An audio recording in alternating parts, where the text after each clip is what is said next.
por que sois tão medrosos? Ainda não tendes fé? Essas duas perguntas de Jesus querem iluminar nessa tarde o dia de hoje e também esse acampamento que já estamos vivendo desde a sexta-feira. Aliás, esse mesmo tema já apareceu no Evangelho que foi 3 vezes proclamado, 2 por mim e 1 pelo Padre Hamilton, na tarde de hoje. Sinal de que Deus está, de fato, querendo tocar de modo muito concreto nesses pontos chaves da nossa vida de fé. Há uma íntima relação entre o medo e a falta de fé. Por isso, aqui estão 2 áreas prediletas da influência encardida. Com o medo, e essa é a ordem mais repetida em toda a Escritura: não tenha medo, não tenhais medo, não tenham medo. Lançar fora todo o temor. O medo não vem de Deus, medo de nada. Porque o medo, ele tem a sua raiz no passado ou numa projeção do futuro. Por exemplo, tem gente que tem medo, vocês vejam como o encardido é terrível. A pessoa tem medo e não sabe do que ela tem medo. Eu tenho muito medo, padre. Mas e medo do quê? Medo. Mas tem medo de um bicho? Não. Tem medo do escuro? Não. É do quê? Eu não sei, é medo. Olha como o encardido engana a pessoa. Aliás, essa é uma das marcas que o pecado deixa. Eu escrevi um livro sobre isso chamado Cure Seu Coração, onde eu falo nesse espírito de menos-valia, nesse espírito de coitadinho, que o encardido transforma a pessoa. Aí a pessoa começa: não posso, eu não consigo, porque eu sou muito fraco, porque desde pequeno que eu sofro, por isso, por aquilo. Não ter medo. O medo é arma exclusiva do encardido. Claro, eu não estou falando o medo emoção humana. O medo emoção humana é um grande presente de Deus para nós. É porque nós temos esse medo humano que a gente não faz burrada, que você não toma veneno, medo de morrer, que você não pula de um precipício. É o medo que faz isso. É o medo que impede você de ir atrás das coisas estragadas. Esse medo, né, claro, é óbvio que eu não estou falando dele. Estou falando desse medo possessivo, desse medo doentio que muitas pessoas têm e que o demônio usa para derrubar uma pessoa. Mas Jesus associou a esse medo uma causa. Jesus tem essa pedagogia. Jesus sempre faz perguntas, já sabemos disso. Inclusive de manhã ele também fez, de manhã e de tarde. E muitas vezes Jesus faz uma pergunta dupla. Quando ele faz a pergunta dupla, observe, a segunda pergunta já é pista de resposta para a primeira. Mas então por que ele faz em forma de pergunta? Faz em forma de pergunta para que cada um possa cair em si. Porque o ser humano não é um fantoche. Jesus não ensina decoreba para ninguém. Tanto não ensina decoreba que você pega textos do Evangelho sinótico, quer dizer que seriam textos narrando o mesmo episódio, e muitas vezes a fala do texto tem pequenas diferenças, como esse que nós lemos de manhã. Se você lê-lo em Mateus e lê-lo em Lucas, só olhar lá na sua Bíblia que você vai achar a citação, você vai ver que é a mesma cena, é o mesmo episódio, mas de modo diferente, que cada um fez a sua experiência a partir daquele fato. Jesus não ensina ninguém a decorar. Jesus nunca preocupou com decoreba. Não há nenhum momento do Novo Testamento que apareça Jesus treinando os apóstolos. É engraçado isso. Jesus não deu aula para os apóstolos. Jesus não reunia os apóstolos, agora vou ensinar as coisas para vocês. Ele ensinava a partir da prática.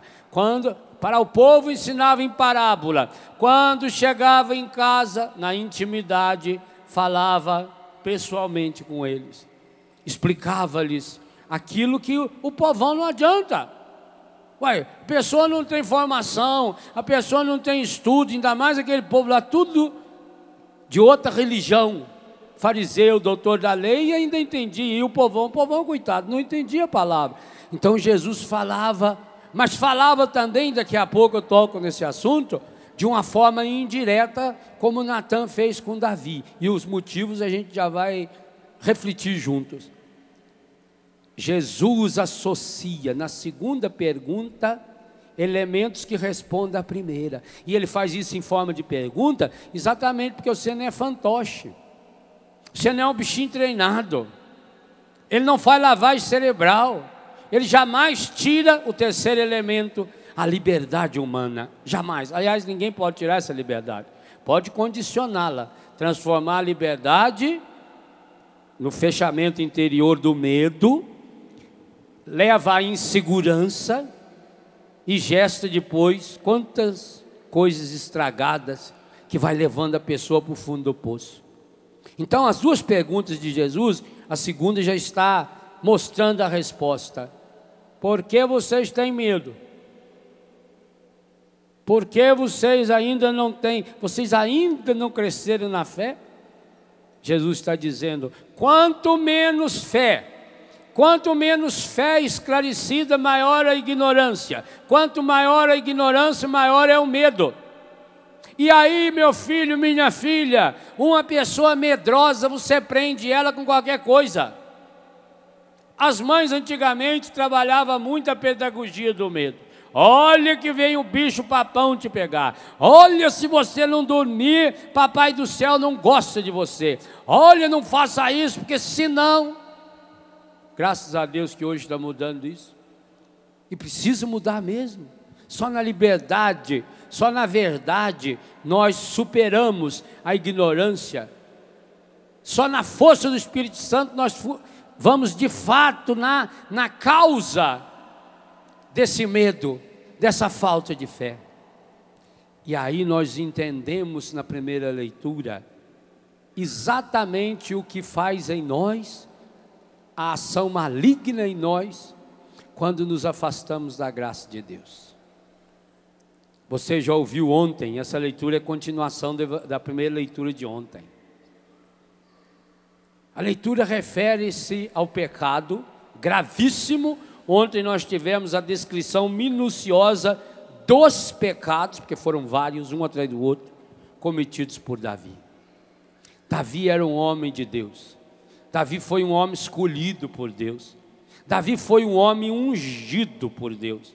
Do mesmo jeito que derrama óleo na cabeça do padre, do mesmo jeito que derrama o óleo nas mãos e na cabeça do bispo, Davi recebeu o óleo da unção.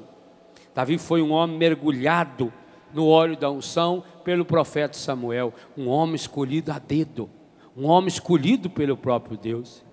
Davi era rei, um homem poderosíssimo. O homem que de fato unificou o povo de Deus. Quando Davi se tornou rei, o reino de Judá e o reino do resto de Israel era separado. Davi unificou-os.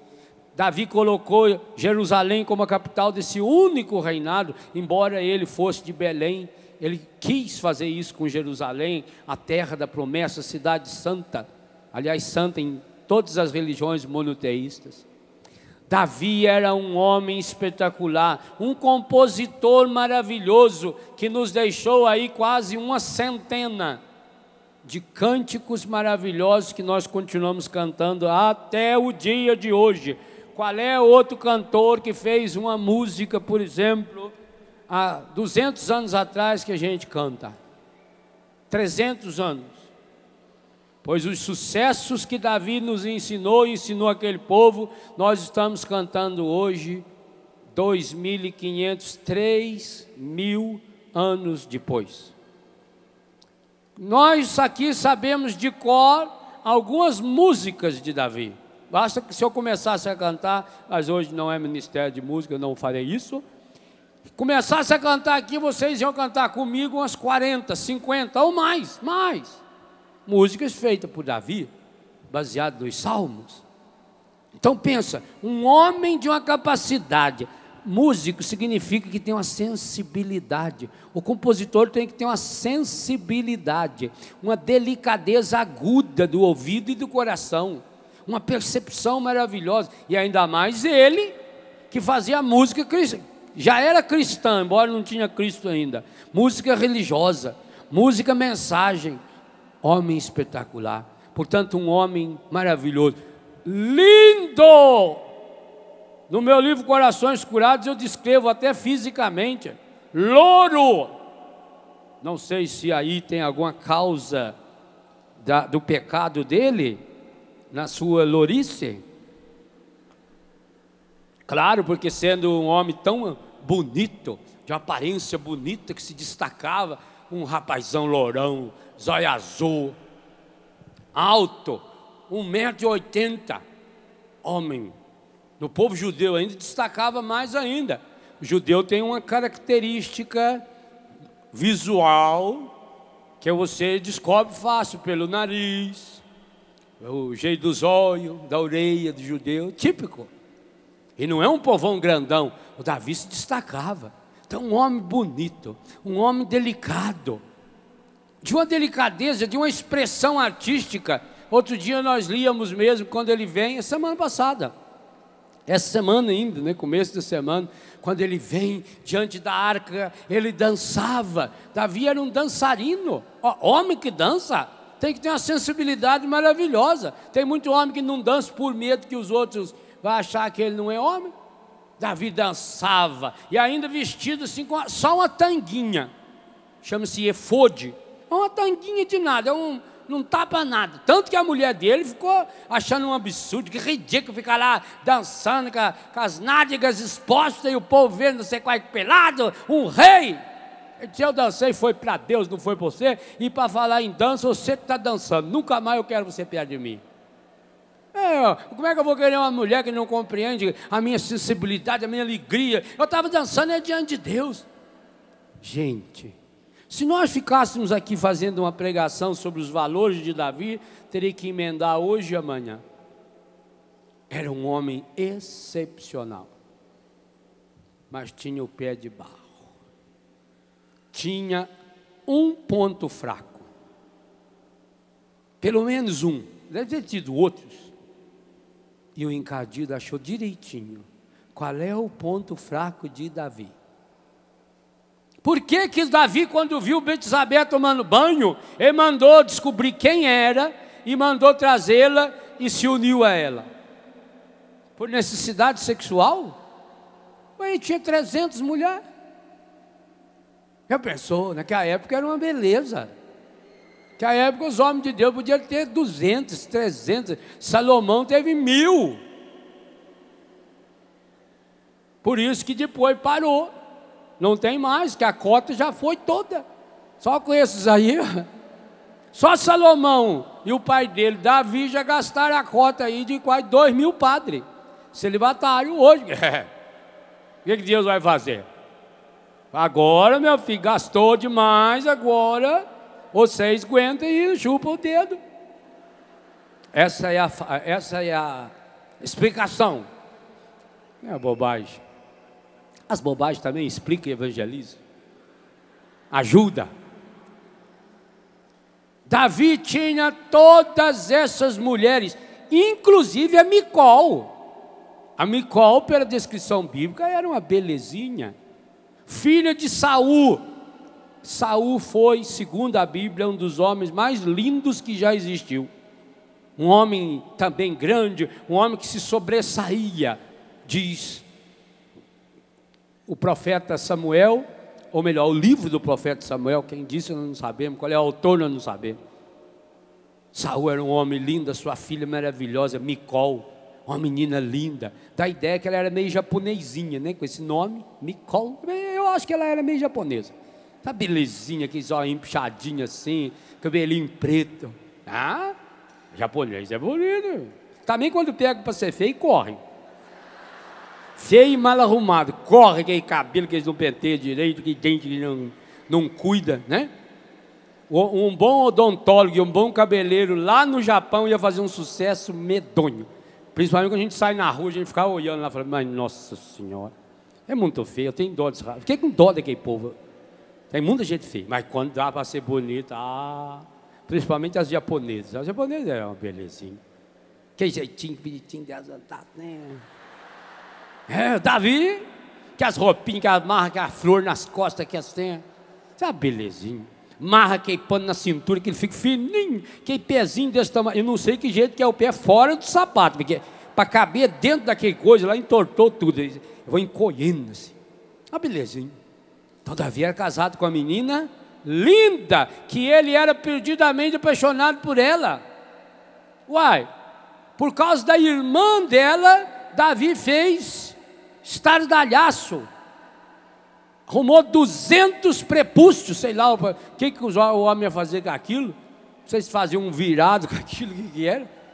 Lá no Rio Grande do Sul eles comem de vaca não, de boi, né? Eles comem o negócio do boi. Eu acho que o Saul gostava disso, que 200 prepúcios, para fazer uma farofa lá de sobra até não poder mais. Que lá misturado depois na paquera, fazia lá uma farofona. Para que ninguém sabe. Um homem valente, amoroso. Então não era uma necessidade, ele tinha mulher bonita. Não era por carência. Até porque na guerra não poderia se unir a ninguém. Davi peca por causa do seu ponto fraco. Peca porque alimenta a visão de modo errado. Levanta depois do almoço, dorme tempo demais, aí levanta à toa, não tem o que fazer. Quem não tem o que fazer, acha. Aliás, quem não tem o que fazer é um perigo para a sociedade. A pessoa fica à toa. Aliás, quem mais reclama da vida é quem não tem o que fazer. Quem tem o que fazer não reclama. Quando você precisar de alguém para ajudar você, procure a pessoa mais ocupada que você conhecer. Quem tiver tempo sobrando, a pessoa que tem tempo sobrando é preguiçosa. Ela usa o tempo para reclamar da vida. Ela está sempre atrasada para ir para lugar nenhum. Ela precisa sempre chegar, não sabe aonde nem fazer o quê. Por isso ela para em qualquer lugar, enrosca em qualquer coisa, não faz nada. Não produz, não lê um livro, não reza, é uma tristeza. Davi estava nessa preguiça. Demônios meridianos, já diziam os padres do deserto.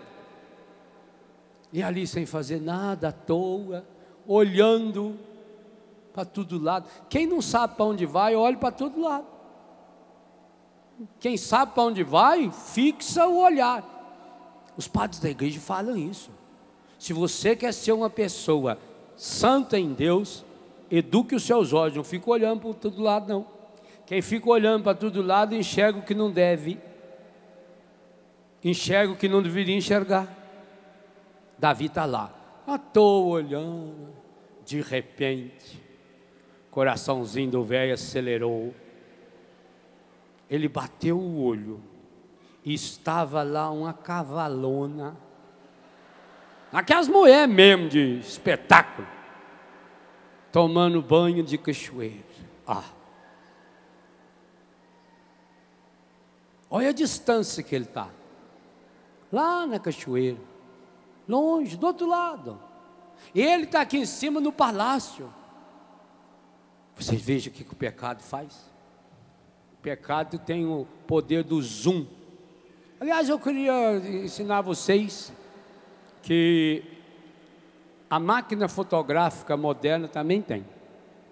Da onde você estiver aí, você aperta um botãozinho, você vai ver eu pertinho. Faça a experiência. Não precisa entrar dentro da pessoa para tirar retrato. Antigamente, precisava na Aparecida do Norte, o retratista tinha que enfiar a cara naquele saco e ficar ali. Agora não, agora tem zoom. Da onde você estiver aí, você aperta um botãozinho assim, ele chupa a imagem, você vê essa coisa espetacular aqui, aí pertinho. Então não precisa. O pecado tem zoom. Quando...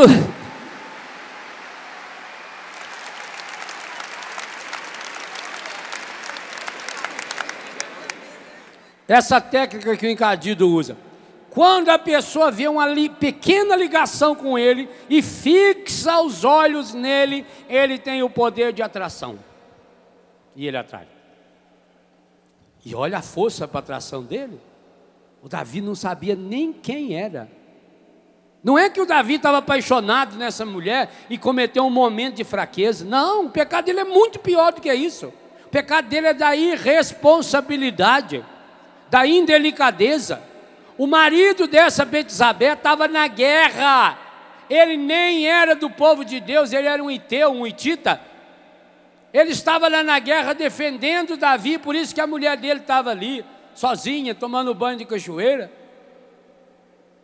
É o pecado da indelicadeza, da insensibilidade. É o pecado do orgulho prepotente, de achar que eu mando na vida, no corpo e na alma dos outros. E por isso Davi dá uma de coviteiro e vai atrás de informações e fica pedindo para os servos lá descobrir quem é a mulher.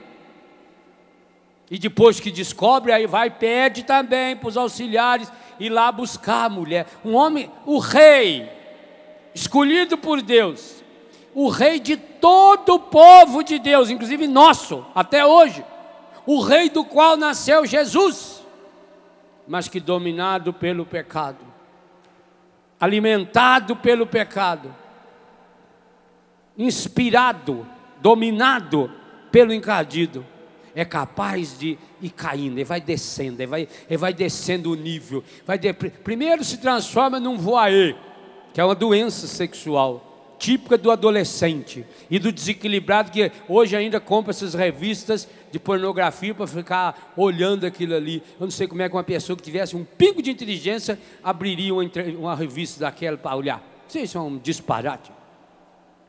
Ele foi sendo reduzido, depois se reduziu como se fosse um moleque que fica pedindo ajuda de colega, e no caso dele não é nem de colega, é dos servos. Vocês imaginam a imagem que esses servos passaram a ter de Davi? Você imagina eles pensando, você imagina as fofocas deles depois, entre eles. Soube que eu tive lá na Betsabé? Estou sabendo, porque é claro, o chefe está doido nela aí, né? Que coisa, olha que humilhação, um rei, um ungido do Senhor, mas vai lá no fundo do poço, traz. A mulher obedece, porque ela não tinha voz ativa. A Betsabé não tem pecado nenhum aí não. Por isso que Deus vai abençoar a Betsabé no futuro, como hoje a primeira leitura conta. Traz Betsabé, ele une-se a ela sexualmente e manda embora. Passa um tempo, veja, ele não teve preocupação nenhuma com essa mulher. Ele não teve delicadeza nenhuma com essa mulher. Usou para o seu prazer momentâneo e pode mandar embora. Essa sexualidade, eu falo nesse livro, eu queria recomendar de fato que vocês que são casados lessem esse livro e ajudasse a que seus filhos, seus amigos casados lessem esse livro. Principalmente agora com essa edição revisada, eu tenho um imenso prazer em apresentá-lo. Leiam esse livro. É a palavra da igreja. O meu papel ali foi traduzir, atualizar os textos da catequese e da igreja. Você vai ver que beleza. Eu sonho, e lá eu digo lá nesse livro, eu sonho quando os casais tiverem na sua vida íntima essa visão. Vocês vão ficar abismados. Algumas pessoas vão ler e reler, como eu tenho recebido testemunho, várias vezes, para saber, será que o padre falou? É isso mesmo que o padre está falando? E vai descobrir, é isso mesmo, a beleza, a grandeza da sexualidade. Mas não isso que o Davi fez. O que o Davi fez foi coisificar, usar uma mulher, do mesmo jeito que alguém paga, foi um ato prostituído. Do mesmo jeito que alguém que tem dinheiro vai lá e paga para uma mulher para usar o seu corpo, o Davi fez isso, ele usou o poder. O pagamento dele foi porque ele era um homem grande demais, foi porque ele era rei. Usa, joga fora. Laranja chupada, você joga fora o bagaço. A Betsabé é sozinha. Betsabé volta para casa. Com certeza vai assimilando tudo aquilo. E aí, não veio a menstruação. Ela fica grávida. Com quem que ela podia partilhar? Com quem que ela podia falar? Mandou dizer para Davi. Quem será que levou a notícia da gravidez de Betsabé para Davi? Ela não tinha acesso ao rei? Não podia ninguém chegar perto do rei assim? Está no livro de Judite, não, perdão, de Esther, livro de Esther. Nenhuma mulher podia se aproximar do rei, nem a mulher dele. E ela chegou, se expôs diante do rei. Betsabé não tinha acesso ao rei. Claro, ela mandou recado por aquele coviteirinho que tinha um dia ido lá na casa dela buscá-lo, e que tinha intimidade com o rei que trabalhava no palácio. Eu fico imaginando a reação do rei quando os empregados devem ter feito uma reunião para saber qual deles ia dar a notícia. E chegaram nele: seu Davi, saiu o resultado. Telefonaram aí da produção do Ratinho. É do senhor. Bebé está grávida. Eu queria ser vivo na época, aí não seria hoje, mas fazer o quê? Para ver a cara do Davi. Não é possível. Mas por que será que ela ficou grávida? Aí, Sua Excelência, é o senhor que pode responder. Naquela época ainda não tinha gravidez pelo Espírito Santo. Só veio anos depois, inclusive com descendente da família dele, mas ele não. E o Davi se arrependeu? Não. O Davi, ao invés de achar uma solução correta, se arrepender, ele vem com máscara de novo. Por isso que eu estou falando. O pecado leva a pecado, em cima de pecado. A pessoa, quando entra no pecado, ela vai tapando o pecado. Vai um degrau de pecado, é um atrás do outro. Se você não romper com um pecado que você já está vivendo, pode saber, você vai fazer pior. Nós não temos limites para a imbecilidade que o pecado provoca em nós, não. Cada vez nós vamos querer. Olha a história do cigarro que eu contei hoje de manhã. Cada vez nós vamos querer mais. E hoje sai do cigarro, aí vai para maconha, vai para cocaína, vai para LSD, vai para crack, vai para... É uma coisa do sexo, é uma corrente progressiva.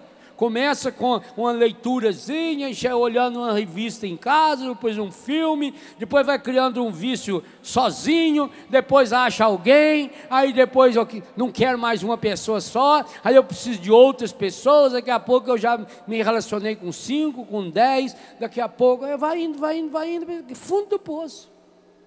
O Davi entrou nessa, estava nessa, no caso de Davi aqui é uma contaminação maligna absoluta, eu não tenho dúvida nenhuma disso, porque é o demônio que vai articulando, o demônio é especialista nessa articulação, ele vai articulando, e o Davi então começa a articular. A primeira coisa que ele faz, ele tem que manter a aparência, ele tem que manter a hipocrisia dele, manda chamar Urias,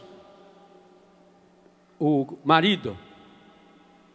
Urias veio, se encontrou com o rei o recebeu em audiência. Olha Urias a importância, e deu a ele uma ordem: vá para casa, tome banho, durma. Só que Urias não foi. Urias, que era um ateu, que estava servindo Davi, era melhor do que ele. Não foi, porque enquanto o povo de Deus estava em guerra, a arca de Deus ficava fora.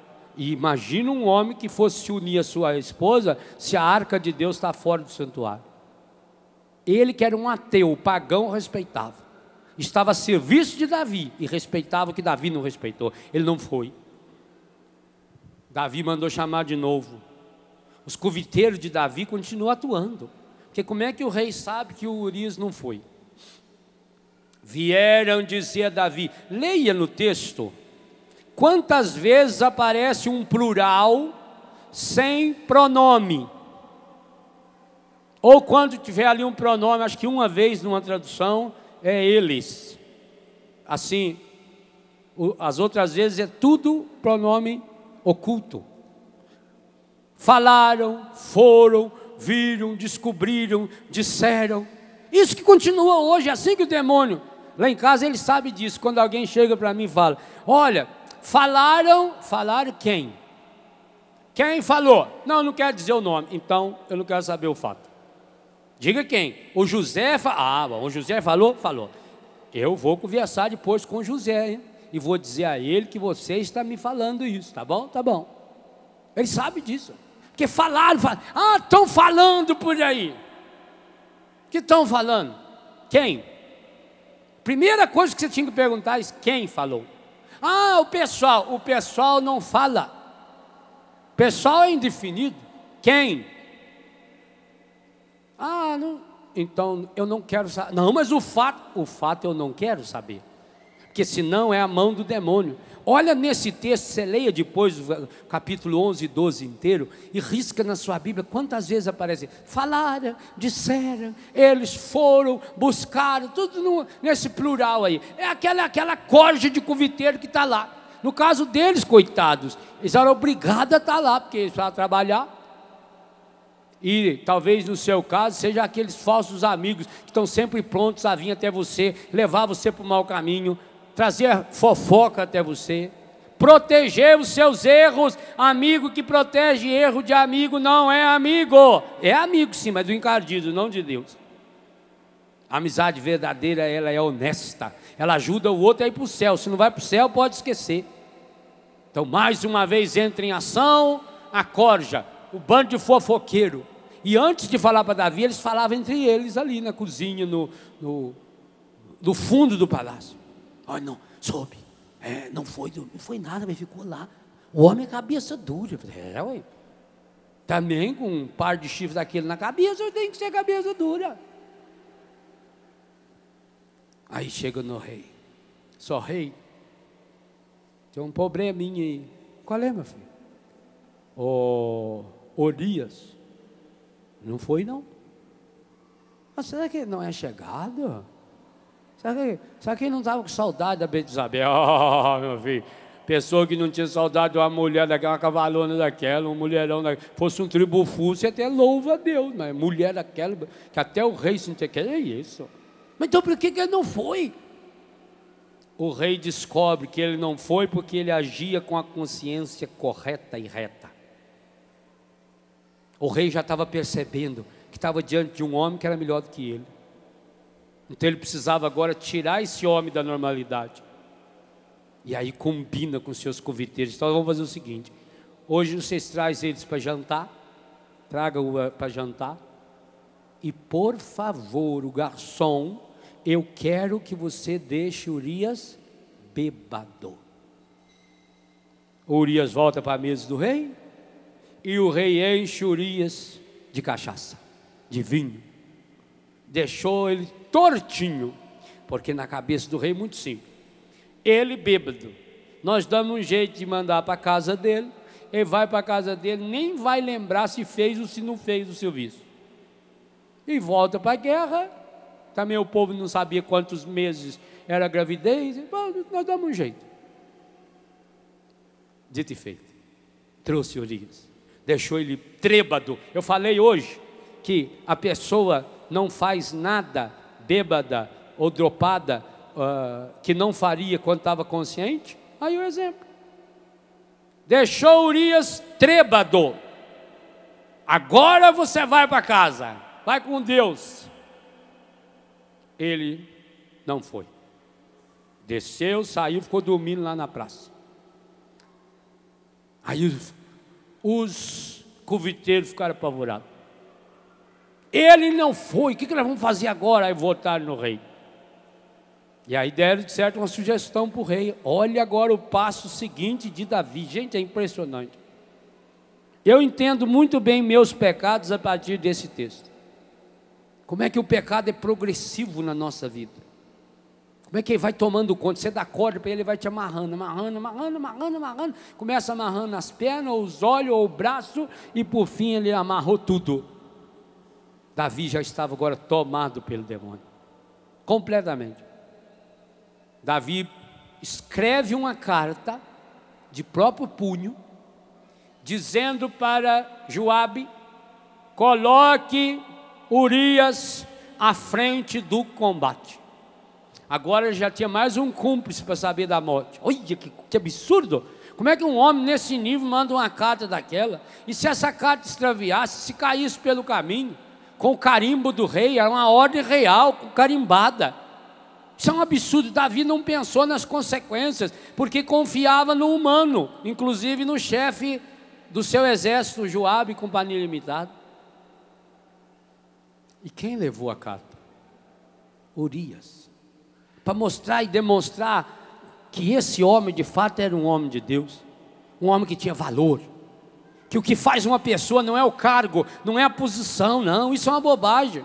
Hoje também, quanta gente que está lá em cima, que exerce o papel real na política, na economia, na igreja, quantos padres que aí que aproveita o fato de ser padre para ficar no poder e peca, e usa as pessoas. Deus o livre guarde. Olha essa questão de pedofilia que de vez em quando aparece a notícia aí. Isso é terrível. Eu não julgo, porque nem Davi eu não julgo. Você pode até julgar um ato isolado, dizer, não, meu filho, isso está errado. Mas julgar a pessoa não, sei lá, Deus, por que fez o que fez, sei lá, qual é as causas. Já preguei sobre isso aqui na Canção Nova. Olha, esse homem tão grande, esse homem tão importante, o nível que chegou. E que alegria para ele quando veio a carta, ou o bilhete ou o aviso: Urias morreu. Aí ele ficou feliz. Mas veja que o demônio é terrível. Ele ainda precisava agora sair dessa situação, porque o problema era a consciência dele que estava acusando. Por isso ficava matutando fazer toda coisa, igualzinho a minha e a sua consciência também acusa você de todos os seus pecados, e a minha me acusa. Deus nos fala através da consciência, esse sacrário inviolável. Ficou matutando ainda na cabeça dele, pois ele agora quis sair bonito do pedaço. A conclusão do Davi é fantástica, do ponto de vista humano, é uma coisa. Eu imagino que quando ele contou essa ideia para os seus coviteiros, eles devem dar pulo, falaram, que rei nós temos, olha a inteligência desse homem.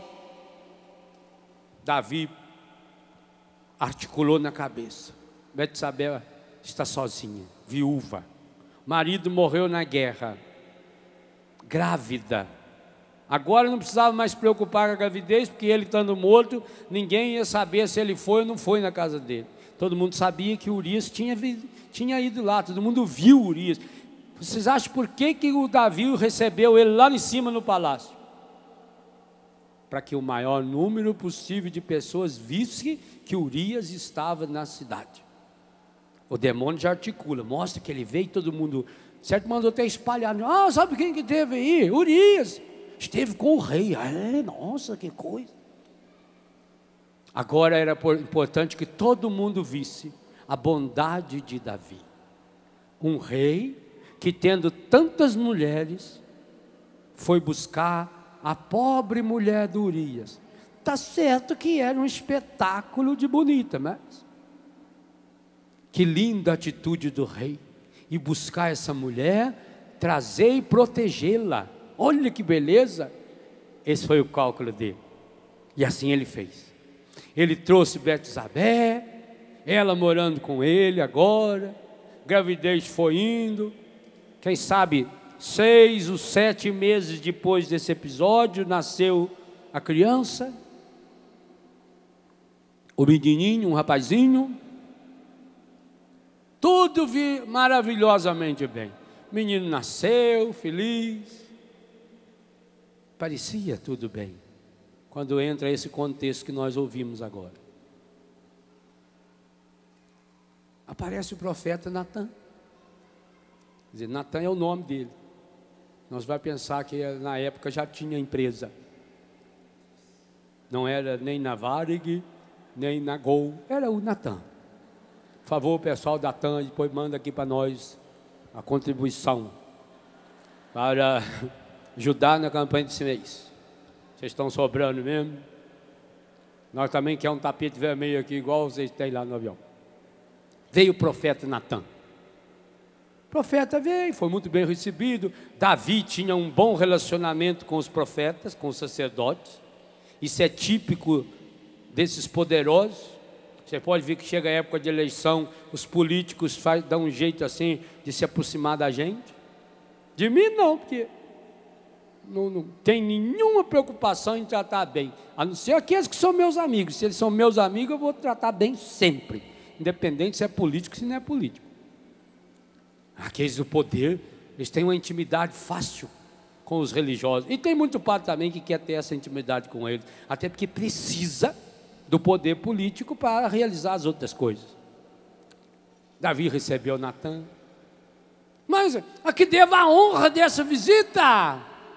Senhor rei, eu estou com um probleminha aqui, eu queria saber a opinião do senhor. O senhor é um homem que tem um discernimento tão acentuado. O profeta vem até mim para pedir o meu conselho. Davi enche de orgulho. Pois não. Imagina, quem sou eu para aconselhar um profeta? Mas qual é o problema? Senhor rei, tinha um senhor que ele era muito rico, tinha um monte de ovelha, mas ele era meio mão fechada. Então chegou uma visita para ele, e ele, para não matar uma ovelhinha, depois você releia a primeira leitura de hoje, eu vou só resumir aqui, para não matar uma ovelha dele, o senhor sabe que ele tinha um rapazinho que morava lá perto da casa dele, pobre de tudo, só tinha uma ovelha, é pobreza mesmo, porque é para arrumar trato para uma ovelha, é restinho de comida. Comia na mesa dele, dormia com ele no quarto. Uma ovelha que ele criou desde pequenininha, deve ter ganhado um filhotinho. Tinha um amor naquela ovelha. Pois o senhor imagina que aquele descarado do rico, o dia que veio essa visita, ao invés de pegar uma das dezenas, centenas de ovelhas que ele tinha, ele não mandou roubar a ovelha do pobre, matou a ovelha e deu o banquete. O rei ficou louco, levantou-se do trono e falou: esse homem não vale nada, esse homem tem que ser morto. Olha a facilidade com que ele julgou o outro. E o Davi teve que escutar a palavra mais maravilhosa do ponto de vista da salvação, mas humanamente a mais dura das palavras. Eu queria pedir a Deus que mandasse um Natan na minha vida, para meter o dedo na minha cara e falar: esse homem é você. Já pensou? Que coisa, gente. Eu fico imaginando, eu leio a Bíblia com a minha imaginação, eu fico imaginando os detalhes. Eu leio a Bíblia tentando ler o que não está escrito, as entrelinhas. Porque eu costumo dizer que as palavras mais importantes são aquelas que a gente fala quando não diz. É a palavra do silêncio. Então eu, quando leio a Bíblia, eu fico nas entrelinhas. Eu às vezes leio um texto desse, eu fico horas matutando na minha cabeça. Dirigindo, eu vou matutando. Assim também que eu preparo um pouco os acampamentos. Eu não tenho tempo de sentar no escritório, eu nem tenho escritório mesmo, né? De sentar numa mesinha lá e ficava fazendo pesquisas da internet. Eu não tenho tempo para isso, não. Eu faço isso guiando no meu carro. Eu vou sozinho de uma casa para outra, são 3, 4 horas de viagem, 6, 7 horas em algumas casas. Aí eu vou pensando, vou matutando naquele texto, ilumina, isso ajuda muito. Você também pode fazer isso. Então, mesmo quando eu estou caminhando lá em casa, ou algum trabalho que estou fazendo, eu estou matutando. Então eu fico matutando. E essa cena é uma daquelas que a gente queria ter assistido. Vocês imaginam, primeiro a coragem do Natan, e segundo a cara do Davi. Isso eu queria ter visto. Pena que não tinha alguns de vocês lá fotografados, depois mandar para nós naquela época. Ao você olhar a cara, meu Deus, que coisa impressionante. O que será que... Como é que... Gente, nós não estamos falando de uma falha.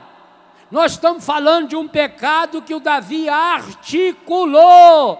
Nós estamos falando de algo que já demorava um ano inteiro depois, entre o dia que Davi engravidou Betsabé até o dia que chegou Natã na sua casa, demorou pelo menos um ano, pois o menino já tinha nascido. Leia o texto aí. O rapazinho já tinha nascido, já fazia um mês. Acredito até que se Deus esperou nascer, esperou passar também o resguardo. Um ano no mínimo, um ano. Davi, quem sabe já tinha até esquecido. A gente esquece fácil o mal que faz. Davi já tinha esquecido. E quem sabe os seus conviteiros até pensavam isso. Às vezes parece que Deus está dormindo na barca agitada da nossa vida. Por quê? Porque Deus não nos castiga. Porque o pior de todos os pecados não é obstáculo para o amor de Deus. Deus continua amando, Deus continua derramando suas bênçãos sobre todos nós pecadores. O Davi, na sua petulância, com que facilidade ele manda matar o homem. Mas ele tinha matado, pela mão dele ele escreveu, ele comunicou a morte de um homem que era aliado dele, mas tinha esquecido. Nós somos assim. Quando nós vivemos do passado, a gente só se lembra das coisas ruins que os outros fizeram, mas que a gente fez, imagina, esquece. Porque tem gente que vem confessar, dá vontade de enfiar a mão na pessoa, mas não pode fazer isso. A igreja não nos permite enfiar a mão na fuça da pessoa, mas que há situações que a gente tem vontade de chapuletar as ventas dela assim, com as costas da mão para não deixar marca. Padre, faz 10 anos que eu não me confesso. Meu filho, que bom que está vindo agora, né? Eu fico feliz. 5 anos, 10 anos, ótimo, que bom. Um padre amigo meu de Curitiba, o padre Júlio Lemfers, uma vez atendeu um velhinho que fazia 70 anos que ele não confessava. O padre perguntou: qual é a última vez que o senhor confessou? Eu falei: 70 anos. Não quero saber a idade do senhor, não. Quero saber a última vez que o senhor confessou. Nem então, foi 70.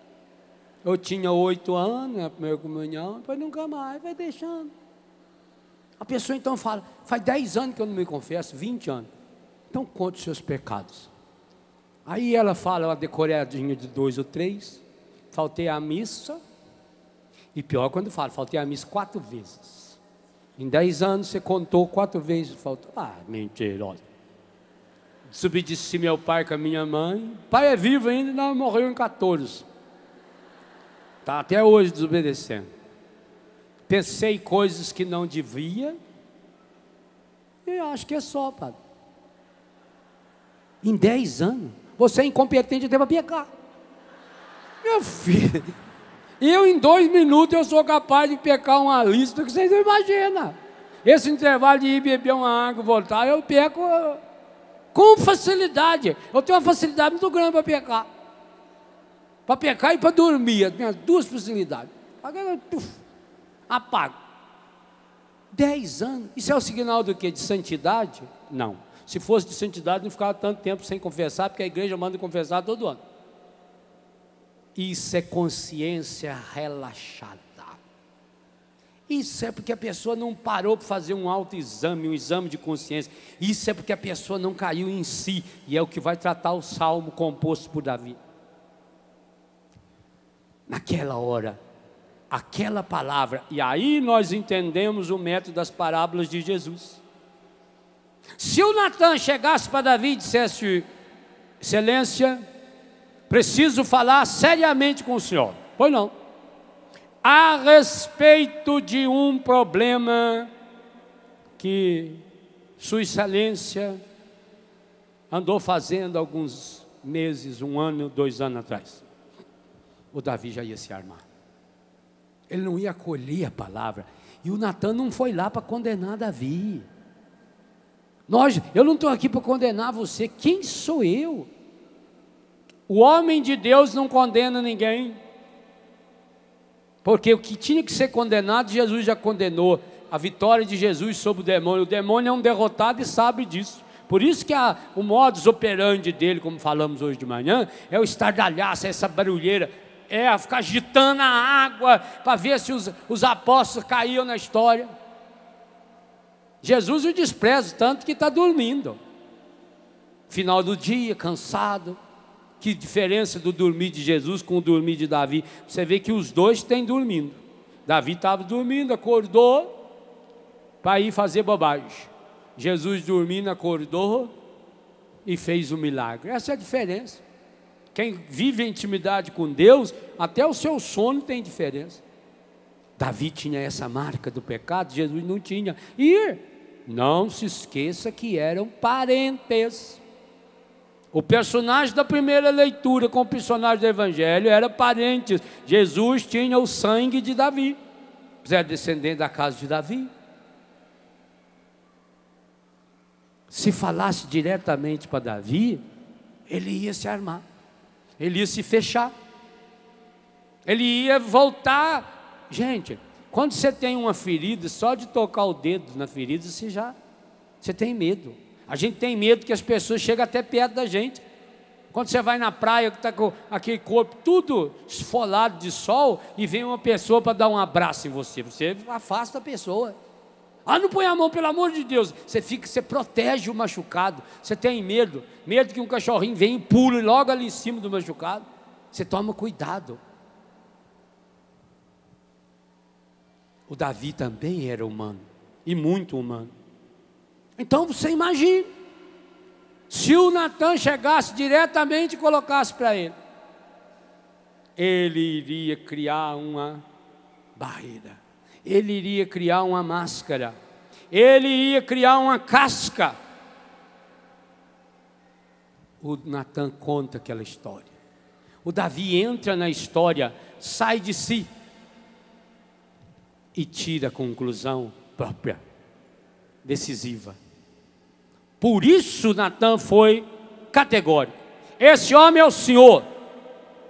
E não precisou dizer para ele, o Davi não perguntou, mas como sou eu? O que eu fiz? Não, o Davi sabia. Quando se pergunta que já sabe a resposta, o Davi sabia o que tinha feito, tinha consciência do que tinha feito.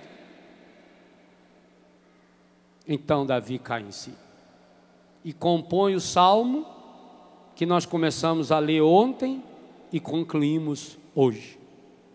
Ele caiu em si com o Salmo 50.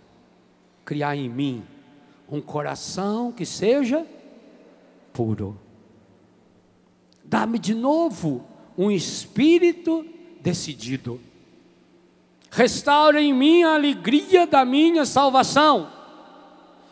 Esses elementos que começa o primeiro e o segundo parágrafo desse salmo, nos traz de fato, de modo muito concreto, as áreas em que o pecado e portanto o demônio faz você perder, e a partir daí faz você se perder. Coração puro, espírito decidido, pureza do coração, decisão espiritual, certeza da salvação, alegria de ser salvo. O pecado faz exatamente o contrário. Impureza do coração. Olha a impureza do coração de Davi. Vontade fraca. Falei tantas vezes sobre isso de manhã, e o padre Hamilton também retomou.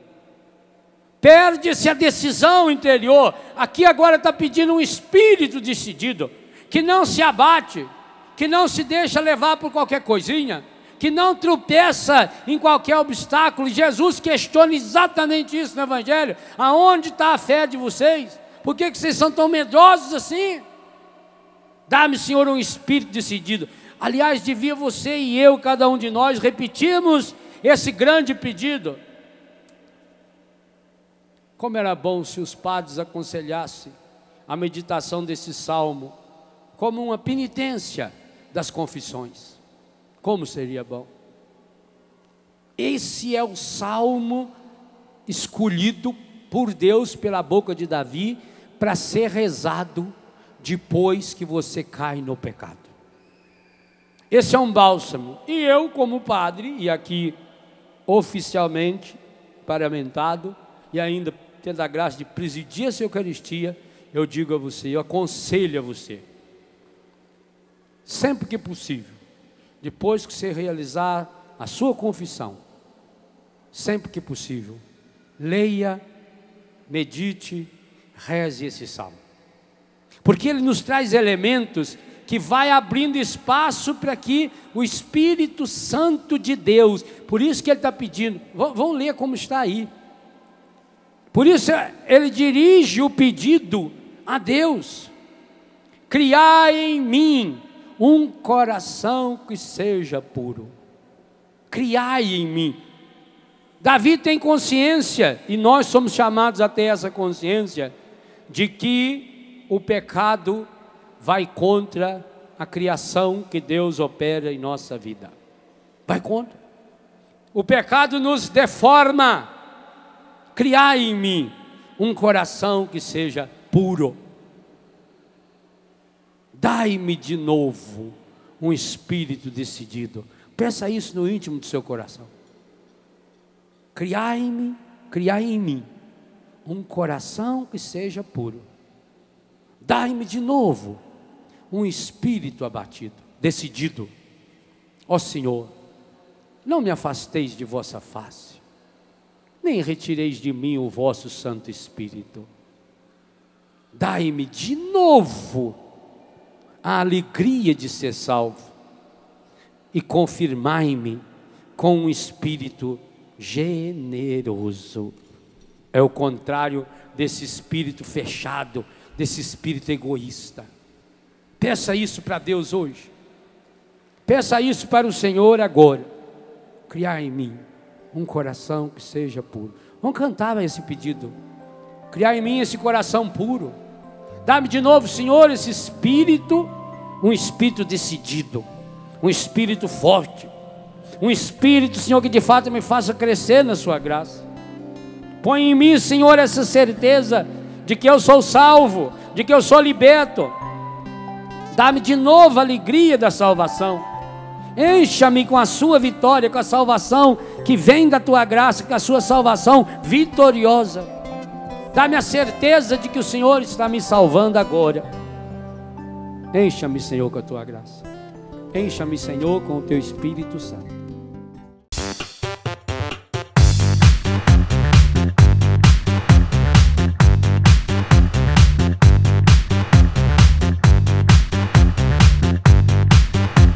CançãoNovaPlay.com. Assine já!